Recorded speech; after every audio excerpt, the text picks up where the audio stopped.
કેમ છો મિત્ર?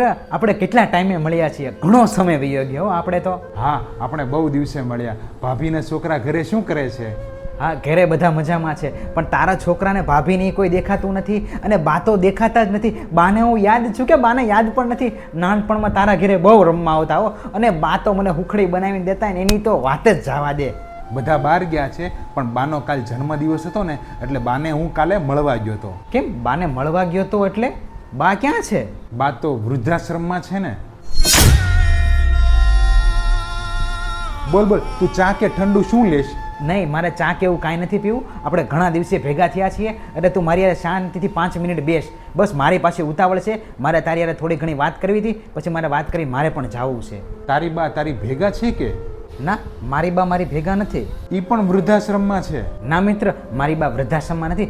મારી બા તો એના ઘરે છે, અને હજી હું એવડો મોટો નથી થઈ ગયો કે મારી બાને હું રાખી શકું. મારી બા હજી મને રાખે છે. આપણા માવતરે આપણને એટલે મોટા કર્યા હોય કે આપણે એને મોટા થઈને અને વૃદ્ધાશ્રમમાં મૂક્યા હોય. જો મિત્ર તારામાં સમજણ હોય ને તો તારી બાને તું કાલે જ તે વૃદ્ધાશ્રમમાંથી અહીંયા લઈ આવજે. આપણા માવતરે આપણી માટે કેટલી કષ્ટી ભોગવીને આપણને મોટા કર્યા હોય, ભણાવ્યા, ગણાવ્યા, પરણાવ્યા, અને આપણે લગ્ન થઈ ગયા એટલે આપણા માવતરને આપણે વૃદ્ધાશ્રમમાં મૂક્યા આવ્યા. તને જરાક શરમ આવી જોઈએ, શરમ. વૃદ્ધાશ્રમમાં બેઠેલી માને પણ ચિંતા થાય છે કે મારો દીકરો ભૂખ્યો તો નહીં હોય ને, એને જ કહેવાય છે માં. અમારા આવા નવા વિડીયો જોવા માટે અમારી ચેનલને સબસ્ક્રાઈબ કરો.